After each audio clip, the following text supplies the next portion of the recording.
ওই চুক্তিবাজি দেওয়ার জন্য তো এনেছে। এতদিন করেনি কেন? 5 বছর কে ঘুমিয়ে থাকতে বলেছিল? ঠাকুরকে 5 বছর কে ঘুমিয়ে থাকতে বলেছিল?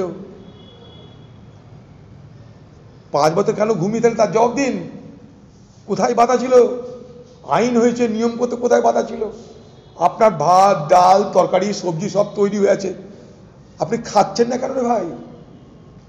বাসি করে পচিয়ে সেটাকে তাড়ি বানাচ্ছেন, মদ বানাচ্ছেন কেন? চুল্লু বানাচ্ছেন কেন? এ তো সাম্প্রদায়িকতার চুল্লু তৈরি হচ্ছে। এতদিন কেন দেননি? কে মানা করেছিল দিতে? আপনি বলুন ভোটের আগে কটা দিবেন, বলুন সংখ্যা বলুন। এ তো কোড অফ কন্ডাক্ট চালু হয়ে যাবে, তখন বলে ও পরে হবে এটা। এ তো কোড অফ কন্ডাক্ট চালু হলো বলে হিসাব করে দেওয়া হয়েছে। এখনো পোর্টালে কোনো গল্প নাই। চাঁদ মামা চাঁদ মামা চাঁদ মামা, চাঁদ মামা কোথায় যাবে কি করে যাবে তার কোনো গল্প নাই। চাঁদ মামা দেখাচ্ছে সবাইকে।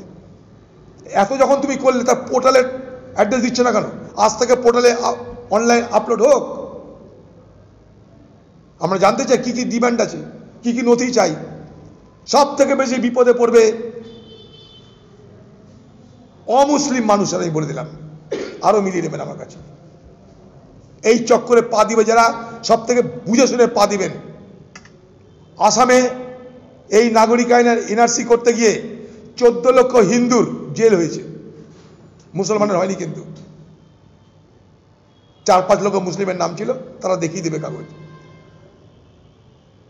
টার্গেট করছে মুসলিমকে, বিভাজনের রাজনীতি হয়ে যাচ্ছে, কিন্তু কোনো মানুষের কোনো উপকার হচ্ছে না, না হিন্দুর হচ্ছে না মুসলমানের হচ্ছে। মাঝখান থেকে আমরা নিজেদের মধ্যে বৈষম্য তৈরি করছি, দূরত্ব তৈরি করছি। এটা কোন রাজনীতি?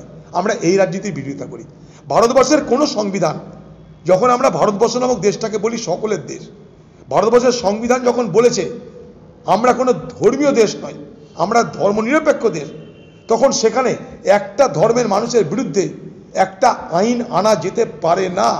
এটাকে বলা হয় টার্গেটেড লেজিসলেশন। ঠিক এই কথাটা আমি পার্লামেন্টে বলেছিলাম, রেকর্ড দেখবেন আমার। এই ধরনের টার্গেটেড লেজিসলেশন কখনো সংবিধান স্বীকৃতি দেয় না, তার জন্যই চুপ করেছিল এরা।